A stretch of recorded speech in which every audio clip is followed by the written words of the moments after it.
Greetings, webheads, and welcome to episode 26 of Witty Banter, yet another Marvel Crisis Protocol podcast. I'm Patrick. I'm Alex. I'm David. I'm Forrest Gump. We are here to help you get better at and have more fun with your Crisis Protocol. AMG's kind of turned the fire hose on us, so we've got a lot to cover in today's episode. We're gonna discuss the some of the big nerfs that came down, and we're also gonna talk at least briefly about the new War Kings crises. More importantly, we're going to talk about the challenger list. We now have the roadmap of what the crisis that we're going to be playing on for the next year or so are going to look like. So we're going to talk briefly about that. But we've got a little bit of business to attend to before we do that. First of all, we've got a new patron. Thank you, James, for joining us in the neighborhood. We really appreciate that. If you'd like to join James in helping us out, you can go to patreon.com/wittybantercast. For as little as $1 a month, you can help keep the lights on, as well as get some special perks and privileges. So we hope to see you there.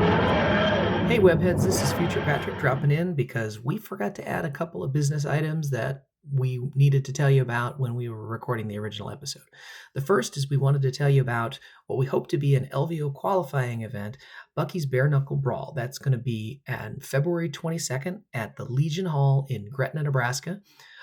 So if you're in the Omaha area, come on down. It's a standard challenger event. We'd love to have you play. We'll drop the Longshanks entry in the show notes.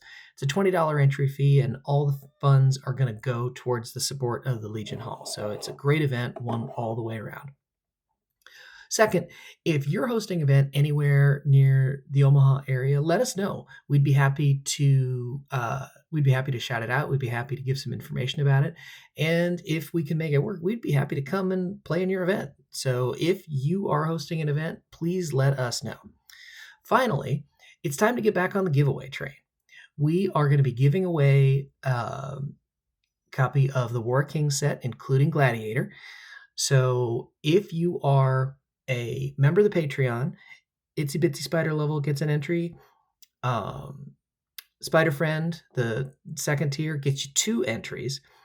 And then we will also give you an entry if you leave us a rating and a review. You'll have to send a screenshot of that to us, either at the socials or wittybantercast@gmail.com. Okay, back from the future, back to the present. Enjoy the show. We've got news to handle. And gentlemen, the nerfhammer is upon us. We've AMG has heard the cries of the masses in Crisis Protocol, and we've had a number of nerfs that have come and dropped. So let's start out with Thanos the Mad Titan. David, do you want to kind of just briefly talk or give a summary in terms of what's happened to poor Thanos? Well, let's start by saying, man, I love Thanos. Thanos is one of my favorite characters in the game. It's kind of a shame, but it is what it is. He keeps catching the nerf bat. Because this is his second nerf, is that right? Yeah. First one nerfed his cosmic portal to once a turn. Before it was infinite. Once per character per turn. They also nerfed time. So time was a big nerf on him too. Yeah, I suppose if you're talking about stones. Yeah, I suppose there's a number of different ways that Thanos and Nerf can be introduced to each other, and one of those we've got that we can talk about here. But the kind of the basics of the Thanos nerf is on his strike, his throw used to be on a wild, now it's a wild hit. So that goes from right about a 60% chance for the throw to about a 50% chance for the throw. Second, his leadership has been changed. His leadership's been changed for the better. Although it is now affects non-grunts. Now, when you KO a character, whether he's injured or healthy, you get a victory point. So his leadership has become significantly better. Wait, but Patrick, didn't it always affect grunts?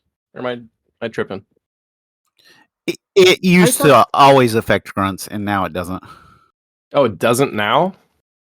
Yeah, it Yes, says non-grunt now. Oh, okay. It says non-grunt. Yep, I misspoke. My apologies. See, I'm a big Thanos guy too, and maybe I'm just trying to hang on to past glories. Yeah, now the Death's Agenda does not. If it's a non-grunt, it counts. So you don't get your victory points killing grunts. But it also adds in the language on the leadership that he doesn't have to pay the power cost when using Infinity Gems, which means that if you're not using Thanos as a leader, you got to pay the power cost for the Infinity Gems. The only other thing that's added in is the keyword peerless, which is something AMG is going to use. Basically, you can only have one peerless character in your squad, but we don't know what the other peerless characters are. But we assume that's going to be a means to keep Thanos away from other big time characters. So I think that covers all of the changes on his. There's one more. It was a big. Oh, what it was did I kind of a miss? big one. The portal is nerfed to only allies now. Yeah. That's right. That's right. Cosmic Portal is just ally characters. Yep, you're right. Thank you. There's Okay. also one more thing too. What else did I miss? So they changed the language on Death Decree. Before, Death Decree used to work at the target step, and now it's at the create dice pool, attack dice pool step. So that means things Okay. like eye in the sky and like anything that pulls the attack. It doesn't affect Death Decree because Death Decree's timing doesn't check until he makes the dice pool. Okay. So that's actually a little bit of a buff for Thanos. Is that fair to say?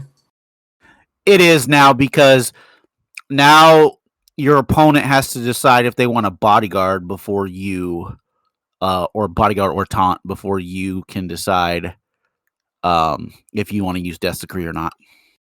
Gotcha. Okay. Okay.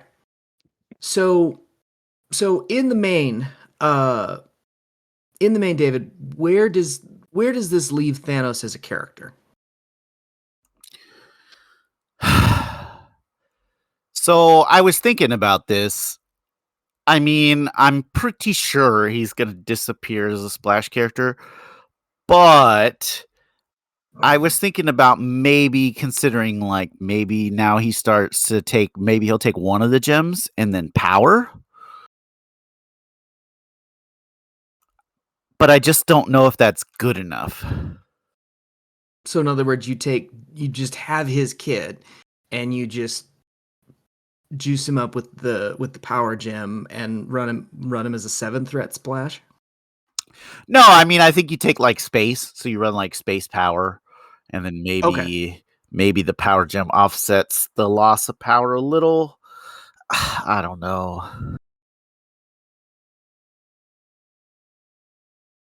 JP, what do you think? What's your you've been a frequent Thanos adopter. What's your thoughts on what the changes feel like? Thanos is kind of butthole now. Putting 8-threat Thanos on the board before felt good. I don't know if I would say it felt overpowered. Like, it didn't feel like I was just going to win the game because I put Thanos on the board.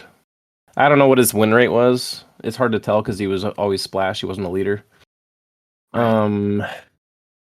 He was really good. Like, with his entire kit, he affected the board quite a bit. But I don't know. I think this was, I don't want to say an over nerf because people have been clutching their pearls about Thanos for years, even after the first nerf. So a lot of people welcome this. I don't know how I feel about it. It does get, like, the meta gets a little stale when a bunch of lists splash Thanos and he's just really good.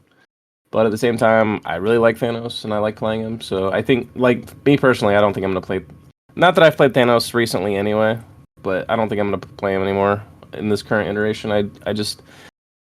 The nerf is too punishing. Like, having to pay for the powers and then having the portal not move enemies, it's just takes away all of his, like, his offensive tools, I guess. He can't do the kidnap. I know that was a big issue for people, was the kidnap, and yeah, it was kind of like, it's, you can't move somebody mid and be safe from Thanos, which is kind of an issue for the game. That being said, now that he can't do it, like, are you really taking an 8 threat character that can't do that now? Like, the Cosmic Portal nerf is brutal. I mean, the first one was really brutal. The second one, just, man, he's just had his balls clipped. And taking him in Black Order, I guess, like, the meta hasn't been, well, I guess we have new crises now, but with Thor being nerfed, I don't think the meta has adjusted itself to be Black Order friendly now. Black Order still kind of sucks, and Thanos is not better in Black Order than he was before. Like, he still has the bad trigger, he still has the nerfed Cosmic Portal. So I don't see that helping Black Order at all. Like, if anything, Black Order is worse than they were before. So Thanos is not on my radar anymore. The other thing on the Black Order piece too is, right, the nerf to reality greatly affects Corvus. Yeah, that's true. Yeah. We should probably go over that just in terms of the reality gem. The reality gem now costs a power, and at the resolve criticals step, you choose a skull to treat as a crit for the rest of the attack. So that's a little bit of, obviously that fits in, and it's a bit of a nerf to Thanos, because now, unless he's Black Order leader, he's got to pay for it, and then of course it all redounds to Corvus too. Alex, you hate Thanos. How do you feel? I cannot stand playing against that model. I have two opinions about it, though. We're gonna go with my first opinion of Alex loves this nerf. Thanos, I hate playing against Thanos. I've never played him, and Thanos fucking sucked to play against. It really rewarded those players that knew what they were doing with that model, which is great. And that's not to say it's a bad thing, but it really, really punished players that did not know how to play against him. But the realistic opinion when it comes to the game itself and the meta, I like what JP said, and I agree with what JP said. It sucked, and it wasn't good for the game, but it's part of what made Thanos really good, was the mid-grab steal and kidnapping. And then, like, the Death's Decree was kind of a buff, but the Cosmic Portal really hurt. I thought Cosmic Portal was fine with where it was, being a once per turn, but nerfing it to only allies, that was a little rough, I thought. I personally thought just changing how his gems worked would have been enough to prevent the splash to begin with. But then they went over the top with the portal and the trigger being harder. Well, if nothing else, I think the one thing that AMG was really responding to is kind of Thanos being so ubiquitous, and the change of making the gems cost power unless he's a leader, definitely that seemed to be, I mean, I guess I see what you guys are saying about the cosmic portal. But man, that the having to pay for the gems unless he's a leader, that feels like just the biggest mechanical change in how Thanos plays. So I can see what they were trying to do and what they were going with in terms of how they wanted to change him.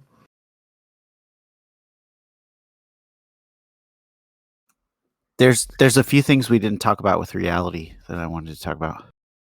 Yeah, I know that the reality gem is like super weird in terms of its timing, and we probably should go over that. So, by changing it, or by I don't know if it was changing or even clarifying that it's at the resolve criticals step. How does that affect how you play that gem, David? How exactly does that work?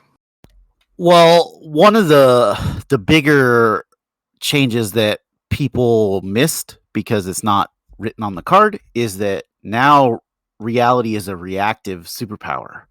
So it's not innate. So things like Emma, like you can't use reality during Emma's activation. Same with Mystique, right? Well, I don't think we're going to be seeing much Emma at this point, but I digress. Root makes it cost I one mean, more. she does. Yeah, that's the other thing too. And it also now doesn't work on the Crisis, which was actually kind of big for, especially for Corvus. Yeah. I'm glad it doesn't work on Crises anymore. That just frustrated me. You could honestly leave Reality Gem the exact same it was as it was, but just take away it working on Crises, and I would care less. I would be fine with it. Is that the only Infinity gem that's a reactive? Time, I think. Okay. Yeah, time is reactive. Having to pay one is so fucking punishing on this gem. It is absolutely ball busting. Because other than time, the reality is the only one that has a cost that you can use more than once per turn. Or not more than once. Well, yeah, more than once per turn. And like you can use time on defense as well. So, or I'm sorry, not time. Reality. Right. So, like, it's gonna end up costing a lot of power to use that gem, where before it was free and it actually netted power because you just like you change the skull into a crit, and now you're doing at least one more damage, maybe 1.5. Now you are paying a power. I guess on offense, you should get your power back. But even Yeah, so, even theoretically. in comparison to the old one, it was netting you a power. Now you're like power neutral. And then on defense, you're losing. So on defense, when you change a result to a skull for a crit, you're paying a power and you are taking one less damage. So you're quote unquote losing a power there, which you did before, but now you have to pay on top of it. So like whoever is running a power gem is gonna. I keep saying the wrong gems. Whoever's running a reality gem is gonna feel really, really anemic, especially Corvus, because he is so Yeah. power hungry with his 3 power. What is it, Glaive's Edge, and the 4 power Spender. Like he wants all the power, and that thing is gonna cramp his style so hard. Well, and the other thing too is you have to have the power before you get attacked to even use it, right? Like if you have 0 power, you just can't use it. Yeah. Right.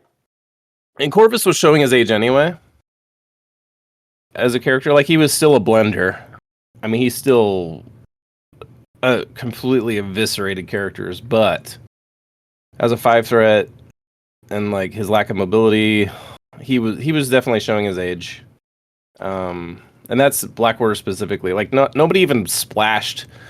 Like there was a time when people would splash Corvus and or Proxima in non-Blackwater just to have the husband wife thing and Corvus as a blender, but Like that hasn't been a thing for a long time.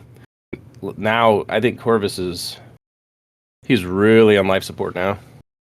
Okay, so um kind of any wrap up thoughts on kind of a almost feels like a requiem for Thanos is where let's maybe ask it this way.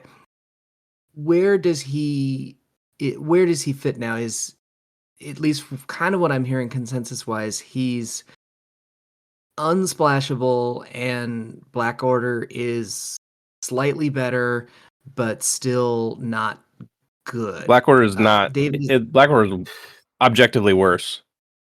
Yeah, objectively worse. Way worse. and is that because Corvus is so hampered by the reality change? Thanos is worse. He's worse objectively, and Corvus got a freaking anal exam, and he failed. Yeah, Corvus is Yeah. strays. Okay. So Thanos and the Black Order both really took a hit with this.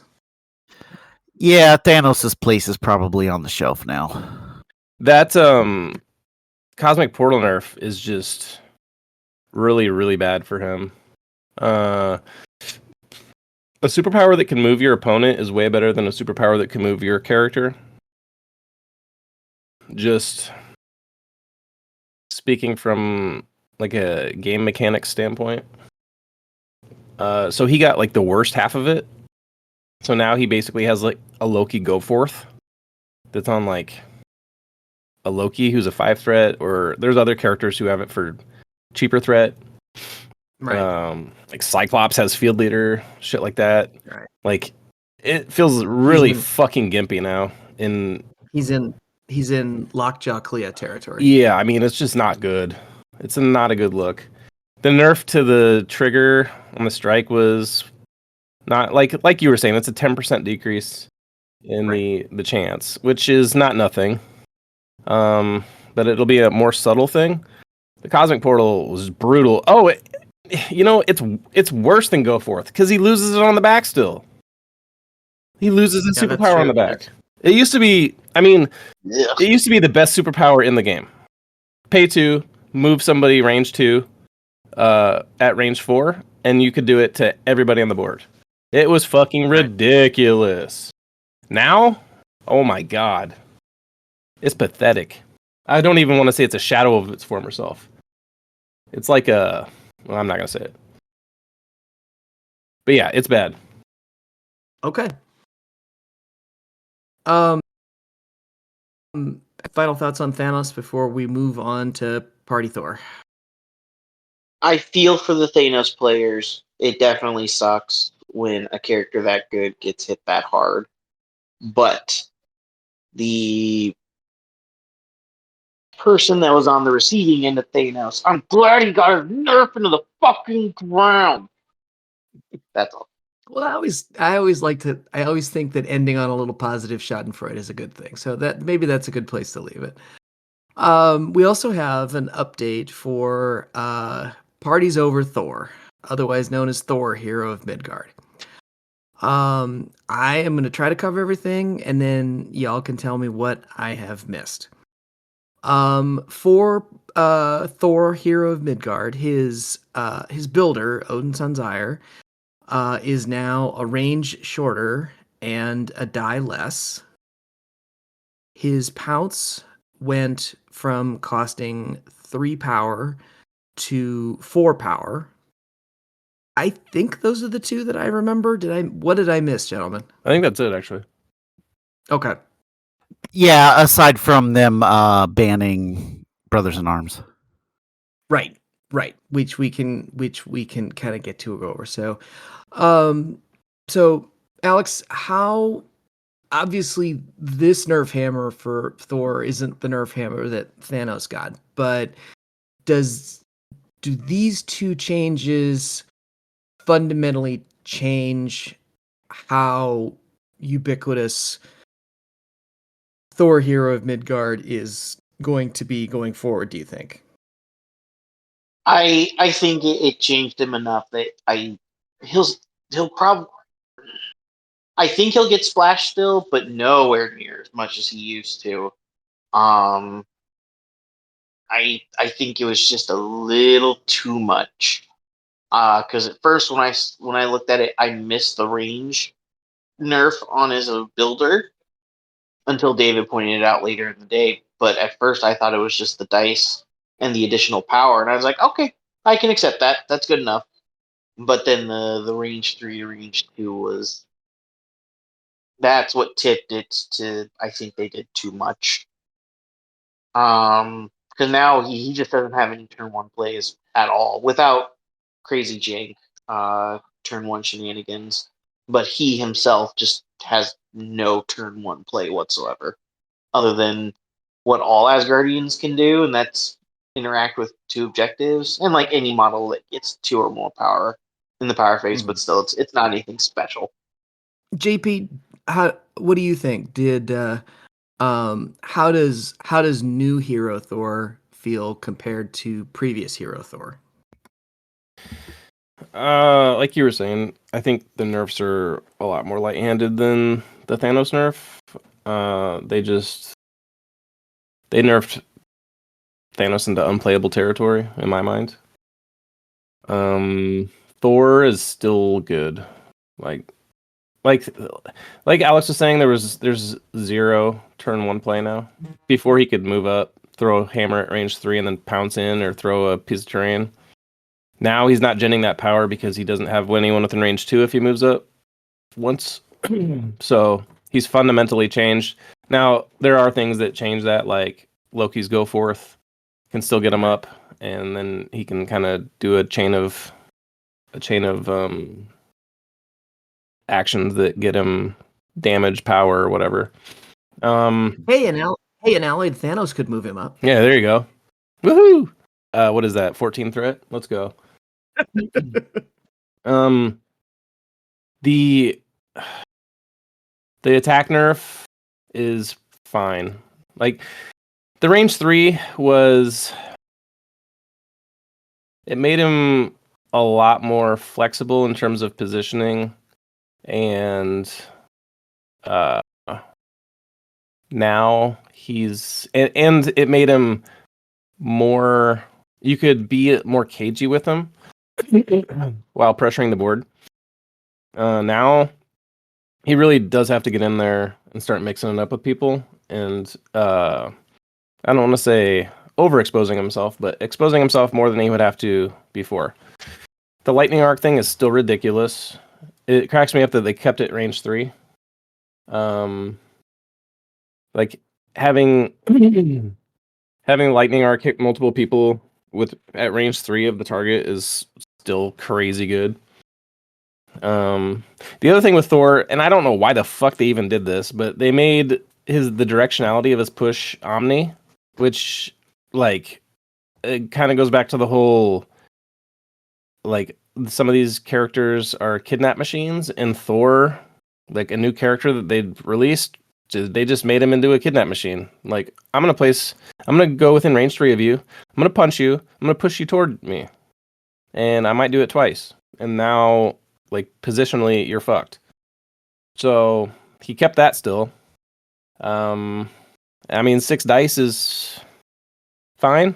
Like, yeah, there are 6 threats that have 7 dice, but with the lightning arc and the crazy control on the push, it's fine. The pounce, like, yeah, it's a big tax. He was already power hungry. Now he's gonna want more power, and he's not gonna probably get as much because he's throwing 1 less die on his hammer. But I mean, he needed something to take him down a peg because he was the face of the new meta, and I say that in like kind of a negative way. I mean, I'm all about power gaming a meta, but I mean, objectively, he was being abused. So it is what it is. Like when the 2 LVO finalists are smashing Thor 2 into each other, like it's going to draw attention.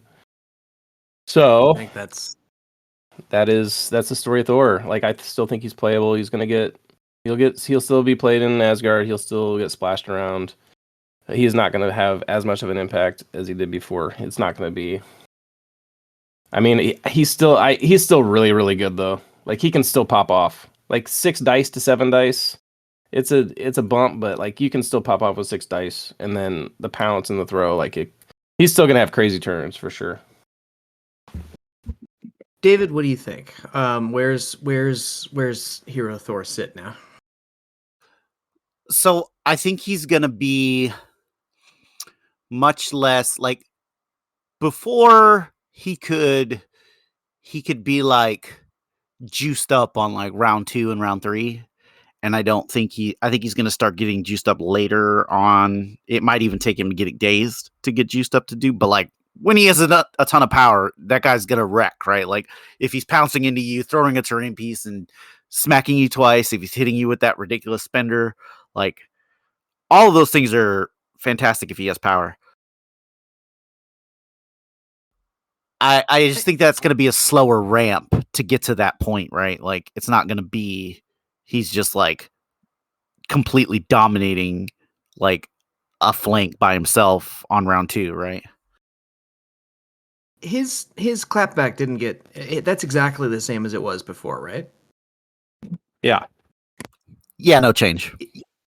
Is that surprising, or did we? Because I remember when we kind of talked about that character to start with, it was the 7 die clapback that everybody, that at least I remember, was kind of making everybody cross their eyes.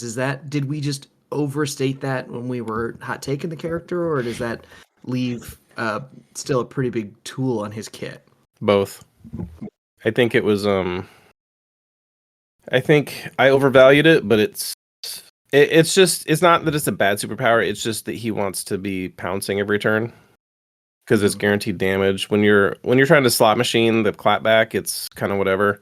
I haven't had great success with it. I think your odds are like around 2 average. I think it's like a little less than 2.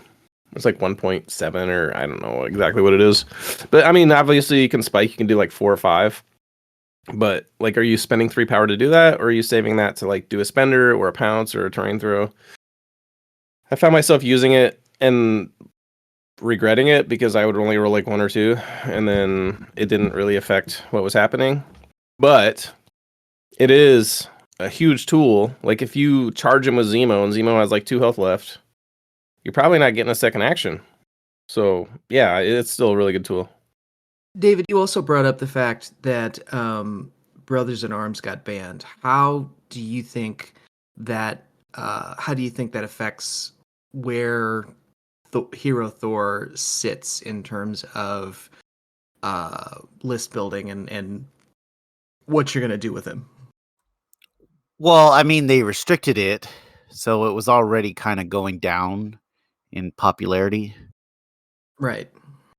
But there's a little bit of element of the crisis change, which we're going to talk about later, that has a little bit to do with this. Because like on an E, right, like Brothers in Arms is like stupid ridiculous, right? Well, newsflash, that's not going to be a problem. Yeah, that's what I was kind of alluding to. Like that, Yeah. I don't know if the nerf to that card, like banning it, even really matters anymore because there's not going to be E's for them to run anyway. Right. I don't know if I agree with that. Even on a split map like a B or something, like you're gonna load each side, so you just load Thor and Bill on one and then whoever on the other. And you just do Brothers in Arms, and like it's not like a Brothers in Arms turn. Thor like kills the entire board on an E. Like I guess maybe at a certain threat level he could, but like if there's 4 characters out or 5 or something, like Thor is not killing everybody. So like the target density on an E is not as big of a deal, I don't think. Well, it's not just the target density too, right? It's the fact that you got to keep Bill and Thor together, or at least initially. So like it gets a little weird on different maps. Yeah, I mean, I think it gets weird on a D for sure. But others, I don't know. I think it's fine. Like a C, an F, an E, a B, like anything except a D. I don't think. I think it's still a fine card. And I don't think they. I don't know. It. I'm trying to remember. Brothers in Arms came out when Bill dropped, right? Or was it? Yes. That's Yes. right. Alex, when did Bill drop? Bill dropped February of 2023. Okay. And then the new Asgard box dropped. This summer, wasn't it? Yes, it was this summer, August of 2024. And I'll take that back. No, it was 2023 for Bill because the new crises or the last crises change happened right before Bill came out.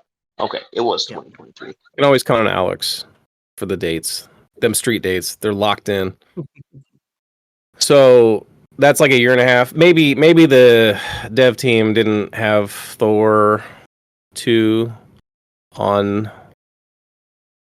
in mind yet. Maybe they hadn't even started developing him when they dropped that.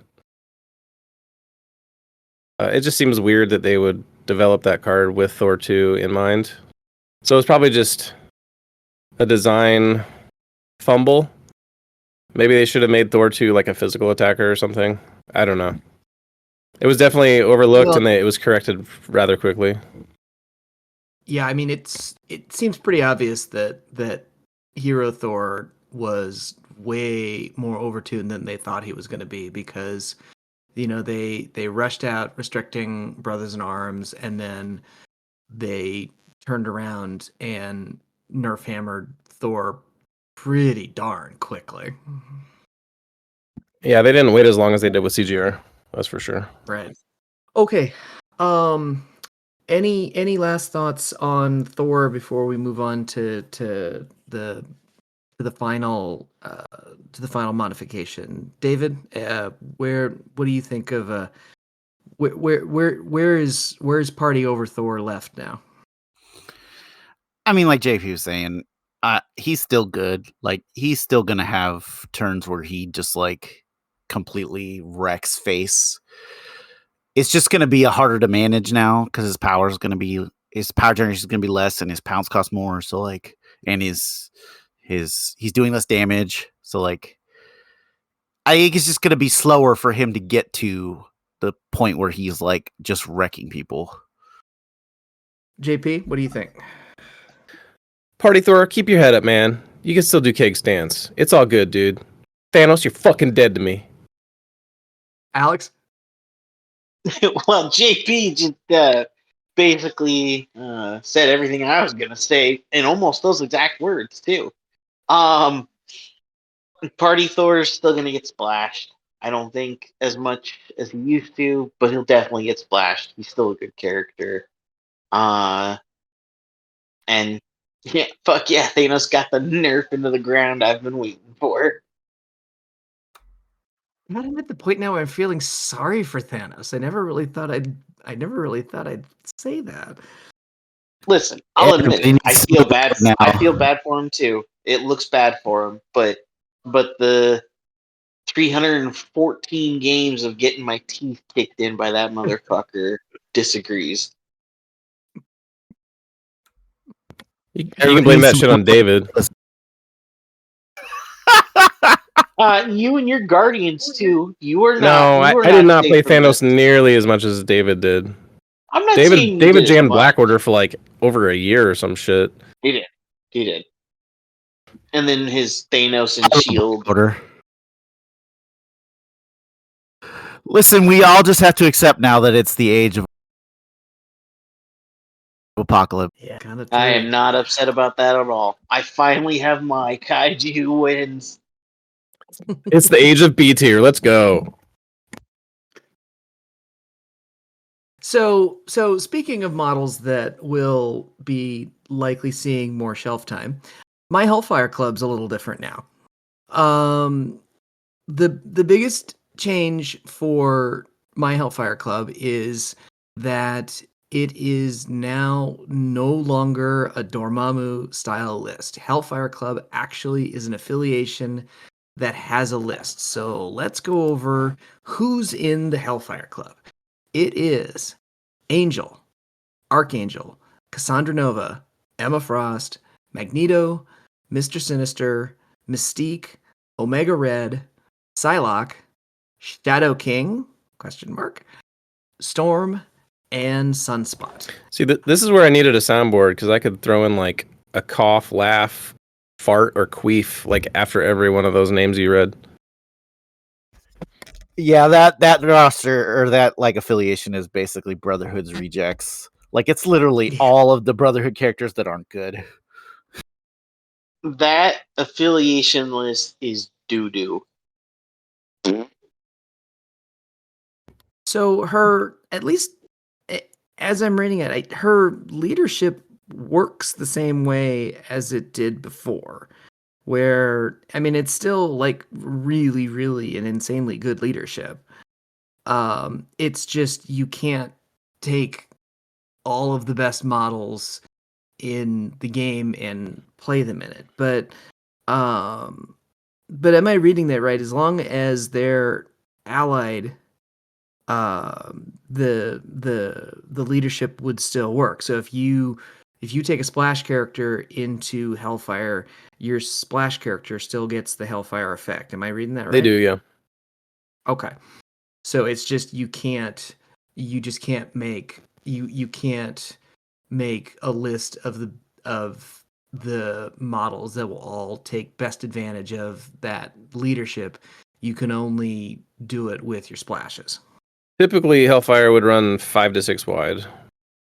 And now you're being taxed not only with Emma, but 2 to 3 affiliated characters as well, which is fundamentally earth-shattering for that affiliation. That affiliation's fucking dead. It's a lot more themey. Like, it didn't make sense before. 100%. The one thing that the Hellfire Club was exclusive. I never, from a thematic standpoint, understood why anybody could be a member of the Hellfire Club. So just from a thematic standpoint, I like what they did. And I mean, in its defense, Hellfire Club at least is no longer a restricted card. So there is that. All those characters that you take basically count as a restricted card because they're so bad. Yeah, as much as I really do like Angel, when he's like maybe the second or third best model in your activation, that probably says something about your activation or about your affiliation. Yeah, I don't have the list in front of me, but I was trying to think of who the best affiliated models are at this point. And Well, Angel's Psylocke. probably near the top. I mean, Psylocke. Yeah, she's then- okay. Mystique is okay. Who is? I mean, and then Who'd you say, David? Mystique. I mean, Oh, Mystique yeah, she's fine. she's fine-ish. She's not good, though. I mean, after Psylocke, really, you are having a conversation with like Angel, Archangel, Sunspot, Storm out of X-Men. It's didn't even it's a add struggle. Pyro to this affiliation, which makes no sense to me. Yeah, I mean, maybe we're gonna be, maybe they know something we don't, and we're gonna be getting a Sebastian Shaw down the line. But it's Hellfire Club is you gotta want to play Hellfire Club, I think, now to play Hellfire Club. I think the only one that even plays like old Hellfire might be like Omega Red and Mr. Sinister. And Mystique, I think.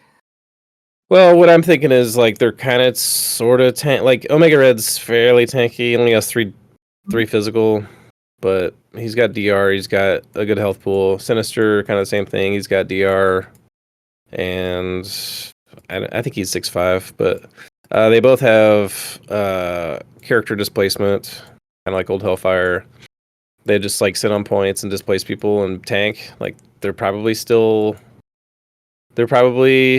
the most representative of an old style of MLS, and I don't know what a new style of MLS even looks like, because I think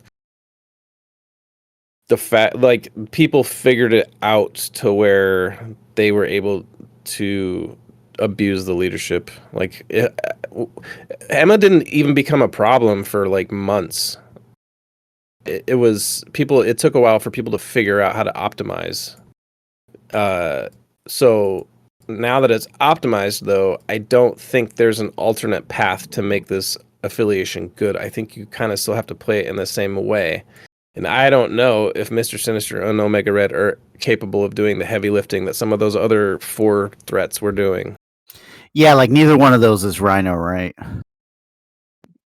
Like they're not Rhino, they're not Shang-Chi, Right. they're not like who insert whatever 4 threat. Like they're not that guy. You're not that guy, man. You're not that guy.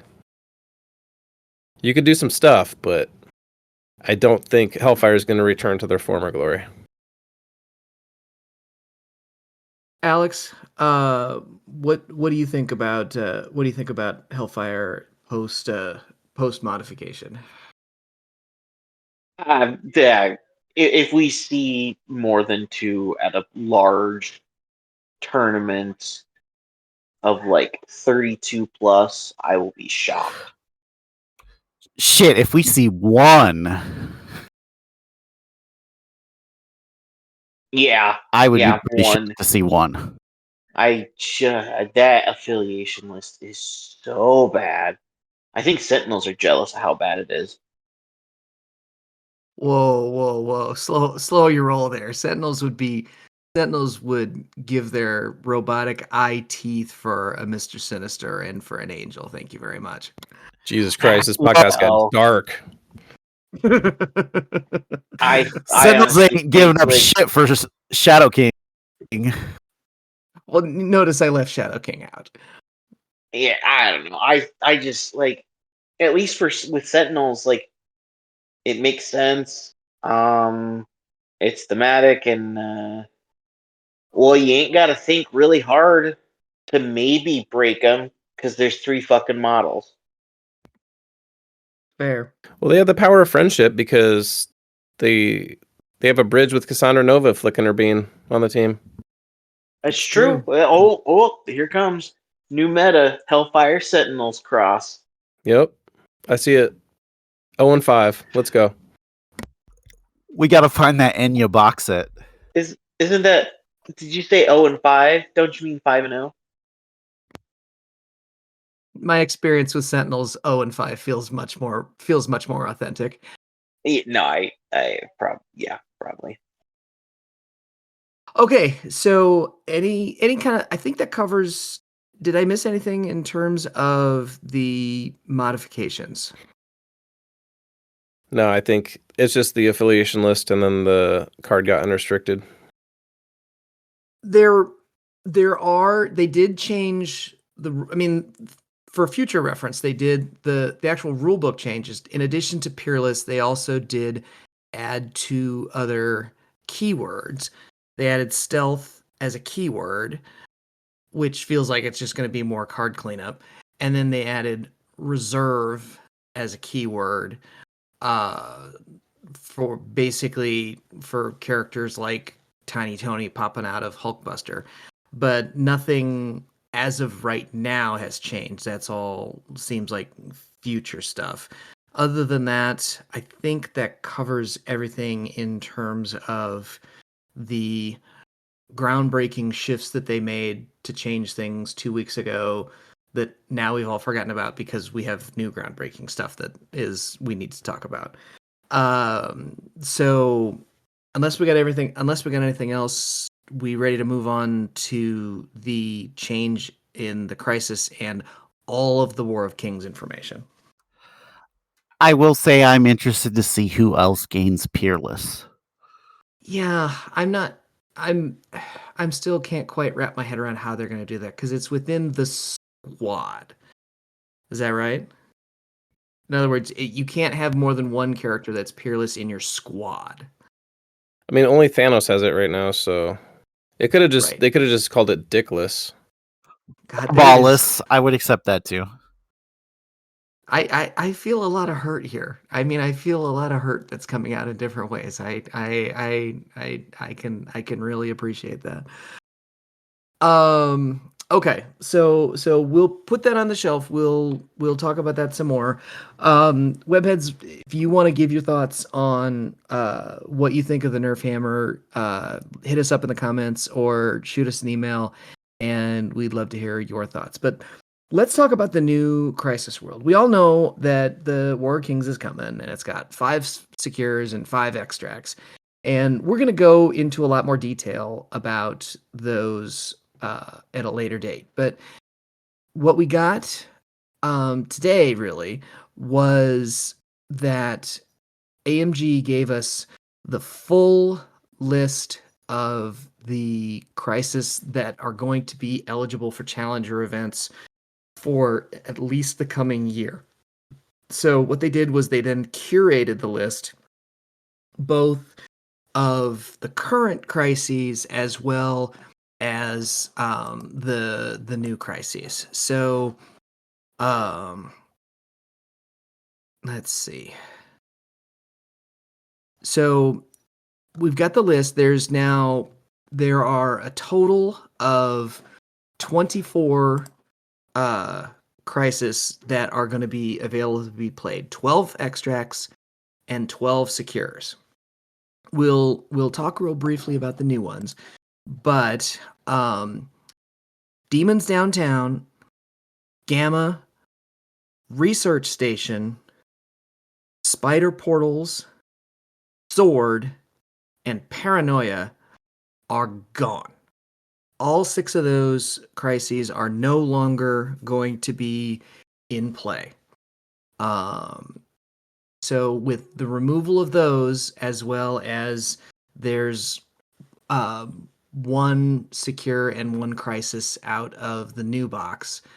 So that gives us our 24. So no demons, no gamma, no research, no sword, no portals, no paranoia. JP, what are kind of your first thoughts that those are the 6 of the previous crises that that did not survive the first wave of choppings? Well, they got rid of the E's. I think they want more dynamic play than just running up the middle and bashing each other. Which is fine. I'm here for it. I mean, I'm traditionally an E player, but I'm not attached to it. It's fine. Like if it changes the game for the better, I like it. And then it seems like they targeted. Well, researcher was going anyway. The writing was on the wall. They had restricted it already. So I don't know if they targeted 15 specifically because Gamma was also a 15 and that was an E. I feel like they targeted the E's more than the 15, but I think 15 was kind of like a collateral damage as well. Like well, maybe not collateral damage, but it was just 2 birds with 1 stone type of thing. Because there's no 15s in the game, no E's in the game now. And then I don't exactly know why they took Paranoia out because it's not a 15 and it was fine. Nobody really complained about Paranoia. So I'm a little puzzled on that one. But the portals, portals got nobody's dick hard. Like nobody's. Everybody fucking hated that. So I guess they I'm gonna be listened that and one just took it out. person. No, I love playing it. Yeah, well, go jerk off your limp dick to it. Yeah. Hey, we are famous if nothing else on this podcast. We do not kink shame. We will have. We've got a breakdown of the remaining crises, of their victory points available, as well as their threat levels. So you can go, if you check out the show notes, we'll have that listed for your reference as well. David, is there anything about the crisis that got changed that surprised you? Well, I think they intentionally meant to remove 15, right? Like, because if they hadn't, they wouldn't have removed Sword. Because I don't think Sword was like the crisis where everybody was going like, "Oh, I need to change Sword." I totally forgot about Aside Sword. from You got me on that one, David. That completely. Yeah, so 15 is You're right. Well, I mean, they just kind of like it. The last time they redid Crisis, they got rid of 14. Now we're getting rid of 15. So we are playing entirely in a 16 to 20 window. I think there were just a lot I- of teams that were just like really good at 15, and then there were a lot of teams that were really bad at 15. So it created like this disparity of like, I guess the best way to say it is like, most of the times when I would build a roster, I would be like, okay, what's my plan for 15 threat? Right? Like, usually you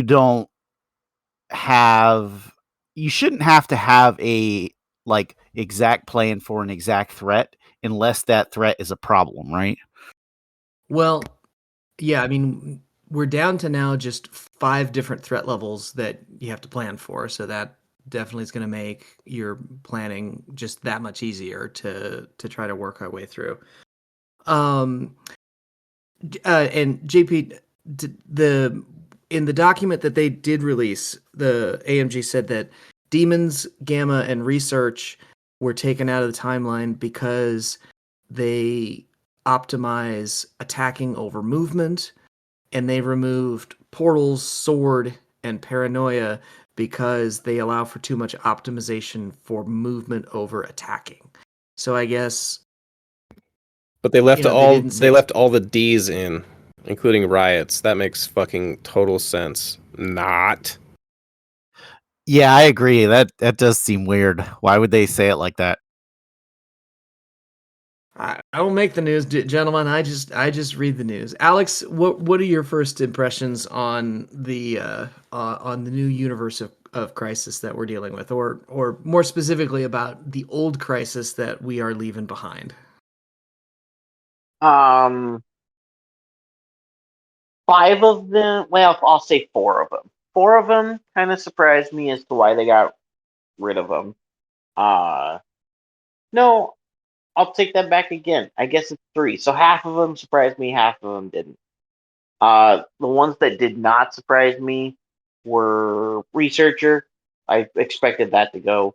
I expected Portals to go a little bit more than the other 3. And then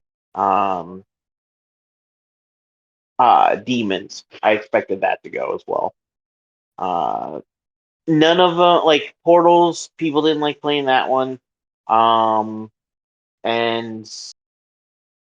my favorite one, Demons, going away. I'm so happy that's going away. Like that is the only one that I really wanted to see get rotated out. When one of every 3 games is a Demons game, stop it. But then the 3 I was surprised to see. Oh, go ahead. No, go ahead. Finish your thought. The 3 I was surprised to see going were the other 3. Sword, Paranoia, and what was the third one? See, I was so surprised I just don't remember it. Gamma. Gamma. Yep, you're right. I was surprised to see that one go too. I didn't see any problems with Gamma at this point. Paranoia was the newest of them all, and they got rid of it. And I like Sword. The first nerf it had, or I guess I'm sorry, I shouldn't say nerf. The first change it had, I thought was a good enough change to make it playable, and didn't seem bad at that point anymore. So I don't know. I was just surprised. I mean, I knew they were gonna trim down the up the middle fights. I was surprised that they just took it out altogether. Um, I would have thought that they would have left at least one option in to be able to have that kind of a play style, but apparently that is just not the way they're thinking through things. So so let's do this. So we kind of know what the old crisis that we're going away with. Let's just real briefly go over the 4 new crises that will be involved in the Challenger games. We're going to go into a lot more details for all 5 of the new ones and the campaign and the whole thing, so that's coming. But just for today, we're going to do a real quick and dirty overview of the new crisis that we'll be playing. So I'm going to do is I'm just going to run through real briefly. I'm going to go through the 4 secures, just do a real quick description of them, and then we can talk about them. And then we'll do the same thing for the extracts. So for the secures, I'm going to do them in thread order. 16 is Deadline to Destruction. There's 4 detonation consoles in a basically diamond formation. They're on each of the midlines, and they're 10 inches or 5 measurement in. When you interact with them, you can choose an enemy character within 3 holding an extract. The chosen character drops an objective token, or if it doesn't, it suffers a damage and gains a power. Do you want to just briefly talk about? We'll kind of briefly talk about each one as we go through those. Alex, what do you think of Deadline to Destruction? I like it. It's the effect is fine. And the big thing about it is it looks like a D setup, but it's like I like that it's closer. So it doesn't really benefit those teams and affiliations that love the D crises. JP, what are your just kind of first blush impressions of Deadline? I really love this. I think it's a home run. Yeah. I love the interact. You can just push a button to do a damage to somebody that's holding an extract, or they can just drop them if they want. I think that's a super cool mechanic. I was really hoping when I had heard about the new crises that they were going to do some cool shit like this to really mix it up. Like it got my juices flowing when we were playing when we did the, what was it called, Alex, with the gem thing, when we were bringing infinity gems. What was that called? Oh, the what if stuff I did for Bug Eater? No, it was that like little, it wasn't like a league. It was kind of a league though, but it was like not as long as a league. Remember we had like the gems and you could bring them. The Infinity War event. Okay, so the Infinity War event has like specific crises that are just for that. And I was like, man, these are really cool. Like, you couldn't put them directly into the game because they were fucking busted as shit. Like, get your tactics cards back. Like, but it was cool. And I liked playing it. And I'm like, man, they should really try to experiment with some cool mechanics to make these feel unique. And I feel like they did that with this. I really like it. And I like the new map shape. This ain't your grandpa's D. This is way more mosh pit than that. Like, they brought in the 2 back Ds, well, Ds, quote unquote, the 2 back points, they brought in 2 inches from the typical D setup, but the outside Ds are, I can't remember what the setup on those are, but I don't feel like they set up at 4. It was like 3, maybe. They set up at 3. Yeah, so they're brought in even more. They're brought in 4 inches from the sides. So between that, it's like 4 inches from one side, 4 inches from the other. So that's 8 inches of contraction, and then 2 and 2 from the back. So that's 4 inches, and it makes the battlefield way more claustrophobic and like frenetic and dynamic. I really like it. I think this is a home run. Without even playing it, I'm gonna call it hot take. Love it. David? Oh my god, as a Webs player, I fucking hate this crisis. Yeah. This Yeah, is it's gonna be everything Webs doesn't so rough for Webs. Like, because they're just gonna be, it's gonna be like, oh, okay, I need you to take a damage. Well, I'm gonna interact with this thing and make you take a damage. And you're not gonna want to drop the crisis because you're gonna want to keep scoring. You're gonna be able to hit Right. the same guy with multiple secure triggers too. Like if you Yep. if you Yeah, got that's like what I'm saying. Like, it's like plink plink plink plink, drop it, bitch. well, and like if that model's already activated, they're just gonna be completely screwed, right? And I mean, to be fair, you could engineer a situation where if somebody's in between 2 points, they take 2 points of damage each round by you moving back Right. and forth. Well, I think that'd be pretty easy to do if you leave someone kind of in the middle there. This is like the Yeah, the yang to the riot's yin. Yeah. I mean, I really like this crisis. I think it's cool. This is obviously going to be like one of the attrition or like Yeah. fighty teams crisis. Man, this is going to be rough for Webs. So next is 17. Guardians save Shi'ar Empress in style. There's 4 security terminals. They're in basically a square, 5 and 2 up from deployment and 4 and 2 in from the sides. You roll 3 dice. If the roll contains more hits, crits, or wilds than healthy characters, you control the terminal. And if you are holding an extract, you get to re-roll a die when you're interacting with the terminal.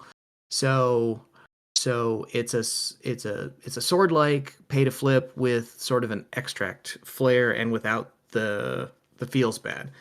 David, what do you think of the Shi'ar Empress? So this is the exact reason why they got rid of sword, right? So I know I've listened to other episodes where where like Schick has come on and talked about like, I think they want the concept to be like, instead of going, oh, I'm a Webs player, I'm going to take 3Ds. Now, like you're not going to be able to do anything about that, right? I think now they're trying to make it so that you have to actually think about what your crisis choices are besides just the positioning on the map, right? Right. So it's worth it to note that it's not exactly the same setup as sword, but it's damn close. It's actually a little more spread out than sword. Yep. Sword. Yeah. The back sword, the 2 back sword points set up 14 inches from the edge of the map, and the new one sets up 13 inches from the map, from the side of the map. Yep. Yeah, so sword's 14 from the back edge, this one's 13, and then 11 from the side, where sword is 13 from the side. So it's a little more spread out, and it's a little more spread out horizontally, and a little more spread out vertically too. Yep. Which I'm okay with. Like, the B shapes are weird. They lead to some really weird board states and some really feels bad moments for people sometimes. I feel like this is kind of like the modified B shape. I think there's going to be a lot more interaction. Yeah. We'll see. We'll see if the shapes are like so contracted that they kind of end up feeling the same, even though they're technically in a different arrangement. But just the fact that it feels like most of these shapes people can get from one to the other with one movement, I feel like they're going to kind of sort of feel the same a little bit. Like, obviously, you'll be able to play KGR on some of them, but the fact that you can't split characters off from sides of boards is going to be, there's going to be a lot more interaction going on between characters. Alex, The part about the if a character's holding an extract, it'll re-roll a die when interacting with the security terminal. Do you think that's going to be significant in terms of kind of avoiding just grabbing extracts and running away kind of gameplay? Do you think that's enough of a motivation to be able to keep extract runners from running away? I don't know. Because like personally, I think it's a good idea. Like game wise, I think it may prevent them from running away if you really need to get those points. Uh, but I don't know. I would really have to see, those scoring teams, see if it really affects them on the table. Because I can see arguments on both sides. Like, okay, I can get them in the fray and in the middle of it and hope I get the point, but have a better chance of getting the point because of the crises rules. But then it's also like, or I could just run away and make sure I keep this 1 point. So I don't know. I'd have to see it on the table. But I do like that rule. So the next secure is the Mcron crystal gets heroes home, 19 threat. There's 4 Mcron crystals, and this is on a G. This is on Sword's old layout. You get 1 point for each one you control. If nobody's contesting it, you control it. Otherwise, you roll a die. If it's a hit, crit, or wild, you control it. During the power phase, each character that's holding one or more extract tokens that's contesting an Mcron crystal gains a power. JP, what do you think of Mcron? It feels like they just took Sword and took out what some people clutched their pearls about, which was the push, and they replaced it with a generic power gain and adjusted the threat up to 19. Like, it just feels like a more kid-friendly Sword base or something. I don't know. It's fine. I don't hate it, but it doesn't show. It kind of shows like the opposite of what I wanted, was just like some new shapes with new mechanics and things. I don't want to say it feels lazy, but it feels like, I mean, this is the reason, like, now that I'm thinking about it, why the rationale for taking out Sword is fucking bullshit, because they have the exact same crisis in here.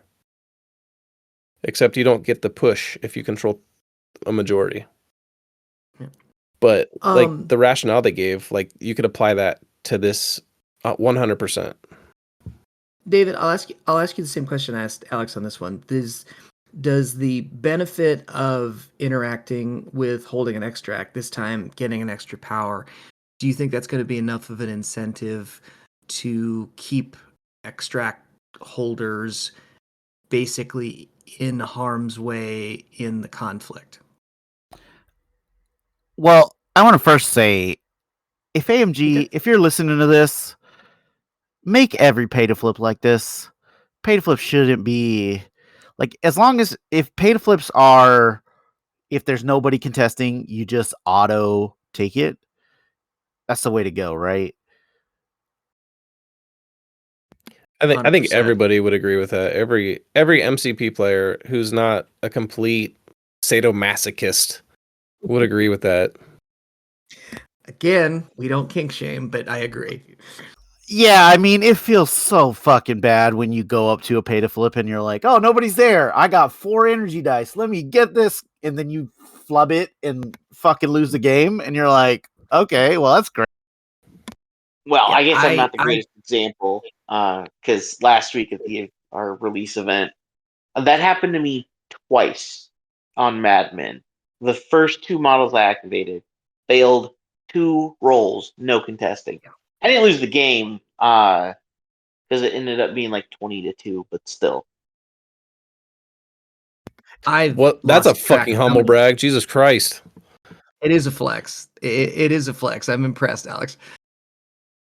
Yeah, But It wasn't necessarily a humble brag. It was more like just the example I gave. I don't even know what the score was. I just threw a number out there. I just remember the It's just- two because David said, "How the fuck do you have 2 points?" It's just a straight up fucking brag. Let's get it over with. Yeah, I think AMG should make all the pay flips like this. If they don't, whatever. If they do, that'd be cool. But I mean, onto the question about the extract holders. So Yeah, this is 'cause going to be kind of interesting. I feel like poor Toad is going to get punched way more now than he would have previously. I don't think Just because Toad cares about gaining power too much. He's still gonna do Toad stuff. If he wants to run away, he's gonna run away. Yeah, but I mean, there's other crisis obviously that we haven't talked about. Though, like, I feel like poor Toad is going to get picked on a little bit more than he previously would have. That's fine. Toad is like top 10 model. He could use a little spanking. So the last of the secures is the 20 wedding party targeted in terrible attack. There are 2 VIP tokens. They are on the center, and they are 3 and 2 or 9 inches in from the side. So they're quite a bit apart. And you get 2 points for each one you secure. During the cleanup phase, each of the VIPs, which is the tokens, attempt to flee. Starting with the player with priority, each player takes all VIPs secured by their opponent and places it within 2 of their current position. Then everybody that's within 2 of a VIP after they're placed loses a power. So, David, what do you think of wedding? What do you think of wedding party?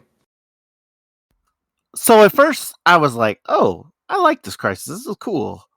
This is like, to me, seems like an alternate to Fisk, where you don't get the feels bad of, between the stun and the damage and the fact that you only take the stun and the damage if you're within 1.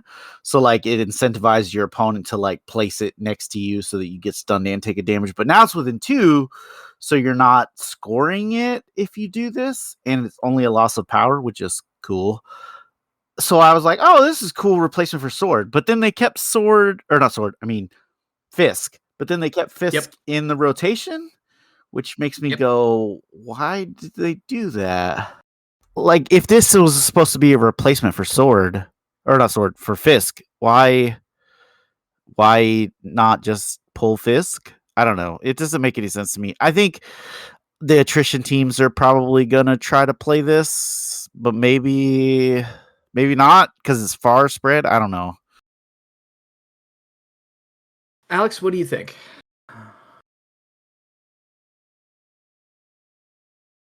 Yeah, it seems neat. I don't hate it. I don't love it. It looks fun. I always enjoyed Mayor Fisk. And this one is it's not as rough as Mayor Fisk, I feel, in a good way. Yeah, I like it. I'm with JP and David in this example too. I was hoping for more weird setups, and it seems like about half of them are weird, half of them are the same old, same old. So It actually is. It's exactly that. 5 of the 10 crises in there are on previous map layouts, and 5 of them have new layouts. So I will say this about this crisis. So this crisis is way less punishing than Fisk, right?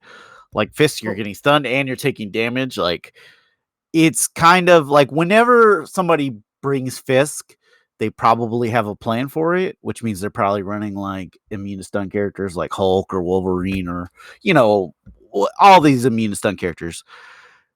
And then on the opposite side, if you're not running those characters, then you feel punished for playing Fisk, right? So I feel like that was the goal, but then they didn't pull Fisk, which doesn't make any sense to me. Did they ever give a JPD? Sorry, what did you say, Patrick?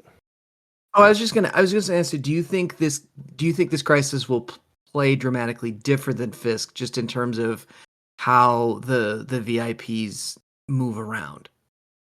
As far as how they move around? Yeah. Like, no. Like, I don't think so. do you think? I think I think typically aggro players are going to try to move them closer, and scenario players are going to try to spread them out, generally speaking. Did they ever give a rationale for why they took out Terrigen Mists?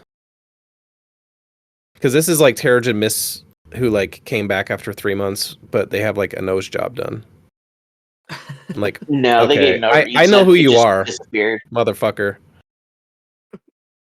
Like it's 20 threat. It's almost the same setup. It's a little closer. Like it's weird. It's like a halfway between Fisk and Old Fisk, and or Terrigen Mist, whatever. Like it's not quite as spread as the old ones, but not close like Fisk. It's like 20 threat still, and it's kind of the same. Like instead of getting poison, you lose the power. It's very Terrigen Misty to me, which is fine, I guess. I don't know. This isn't really tickling my fancy. It's fine. I don't think it's bad. It's not like David was saying with Fisk. It's not gonna feel really, really bad or asymmetric in terms of the effect. But man, it just feels, and this is not, I don't mean this in like a super derogatory way, but it does feel lazy to me. Like it's just not hitting that, it's not scratching that mechanical itch that I was wanting to see on a lot of these cards. So I will say this about this crisis. So I'm considering, I probably will, but I'm considering going back to playing webs because I like just fucking around with webs. So webs would actually consider playing this crisis, but they would never consider playing Fisk. So I think the logic is kind of cool there. In other words, it It's just like- kind of takes Fisk. It takes Fisk's mechanic and makes it so it's not so dramatically benefiting stun immune characters. I mean, it takes Terrigen Mist and gives it a nose job. Or it's Terrigen Mist with a nose job. I think that's what I meant to say, but it came out. You put it better than I did.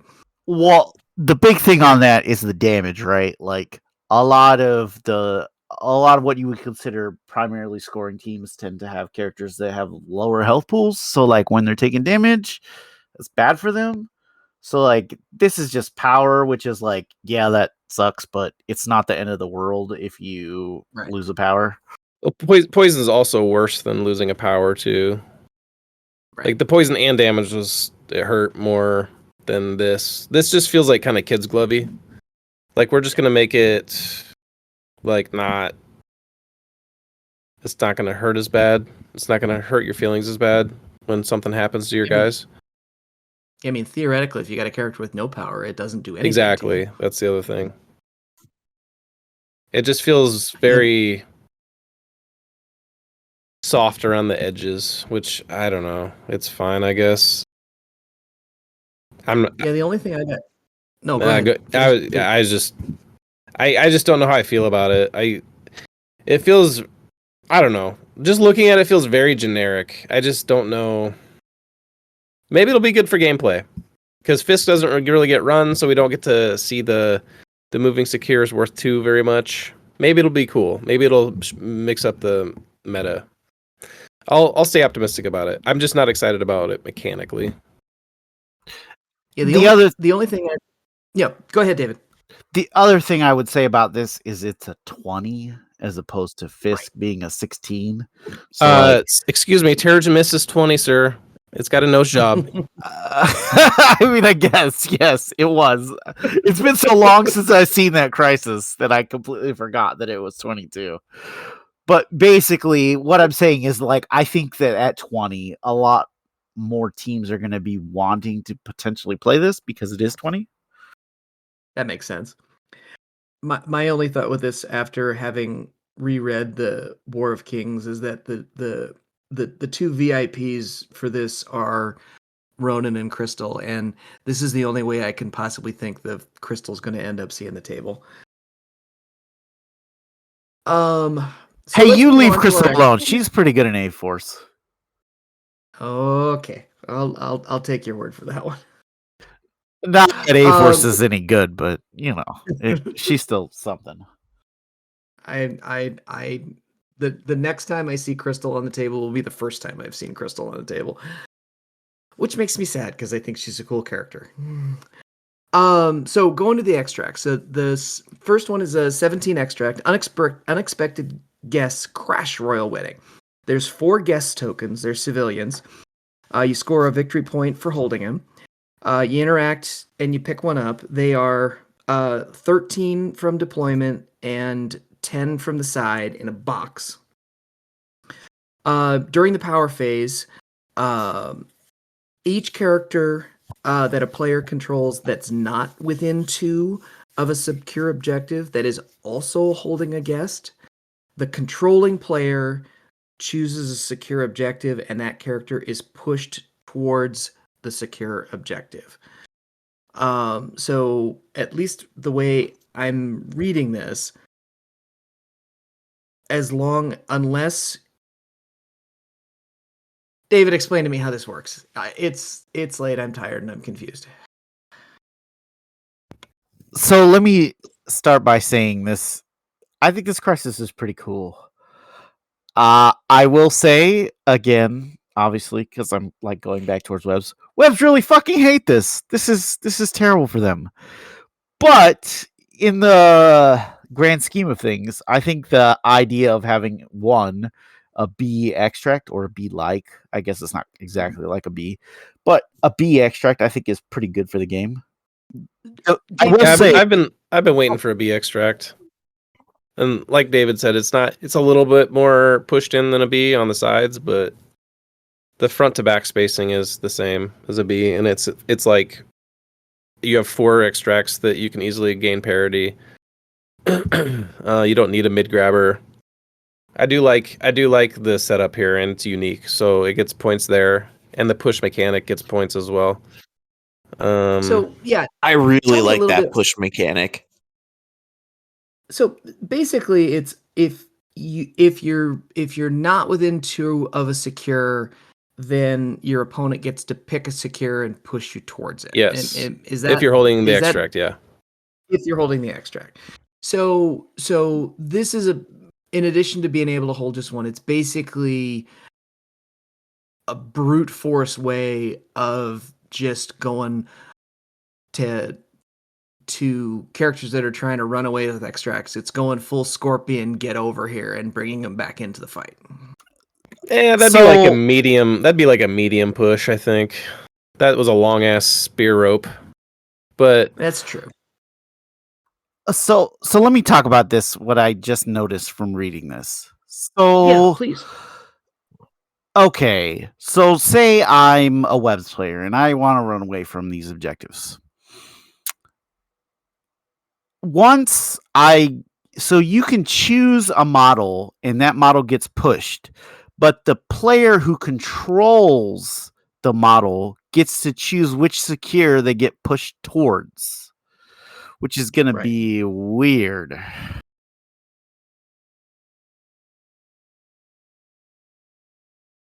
Yeah, and I suppose it's going to depend really heavily on the secure.